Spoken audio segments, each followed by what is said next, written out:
Sylhet city কর্পোরেশনের বর্জ্য ব্যবস্থাপনায় প্রথমবারের মতো নেওয়া হলো 100 কোটি টাকার প্রকল্প। বর্জ্য থেকে জৈব সার তৈরির প্লান্ট চালু করতে এডিবির অর্থায়নে শিগগিরই শুরু হবে কাজ। এই উদ্যোগকে স্বাগত জানিয়ে নগরবাসীরা বলছেন, প্রকল্প বাস্তবায়িত হলে পরিবেশ দূষণের হাত থেকে যেমন রক্ষা পাবে সিলেটবাসী, তেমনি মিটবে জৈব সারের চাহিদা। সিলেট থেকে মাইদুল রাসেলের রিপোর্ট, ছবি তুলেছেন শফি আহমেদ। প্রতিদিন 2 থেকে 250 টন বর্জ্য ফেলা হয় সিলেট নগরীতে। এসব বর্জ্য থেকে জৈব সার তৈরি করতে 2013 সালে একটি পাইলট প্রকল্প হাতে নেয় city corporation. Lalmatia pilot composting plant নামের প্রকল্পটি লোকসানের কারণে গত 1 বছর ধরে বন্ধ।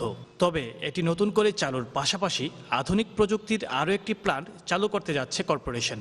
এডিবির অর্থায়নে শিগগিরই এই কাজ শুরু হবে বলে জানিয়েছেন সিটি কর্পোরেশনের প্রধান নির্বাহী।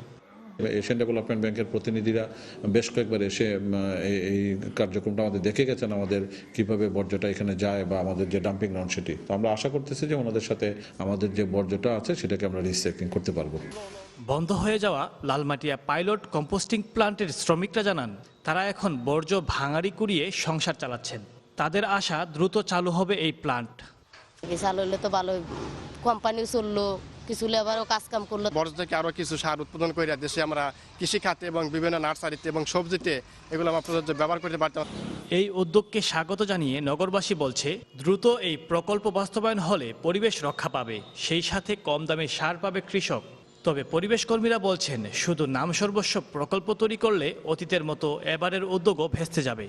এখানে দুর্গন্ধ অনেক বেশি আছে। যদি সার উৎপাদন প্রক্রিয়া চালু থাকে তাইলে আবর্জনাগুলিও অনেক কিছু কাজে লাগবে। প্রত্যাশা করি দ্রুততম সময়ের মধ্যে এটা কার্যক্রম শুরু হয়ে যাবে। নগরবাসীকে সচেতন করার জন্য যে প্রক্রিয়া বা যে কর্মপরিকল্পনা গ্রহণ করা উচিত, সেই কর্মপরিকল্পনা নগর কর্তৃপক্ষ গ্রহণ করবেন বলে আমরা বিশ্বাস করি। সিটি কর্পোরেশন বলছে, 100 কোটি টাকার নতুন এই প্রকল্প শুরু করতে বিশ্বব্যাংকের সাথে আলোচনাও হয়েছে। তারা এরই মধ্যে প্রকল্প এলাকা ঘুরে দেখেছে। মাইদুল ইসলাম রাসেল, চ্যানেল 24, সিলেট।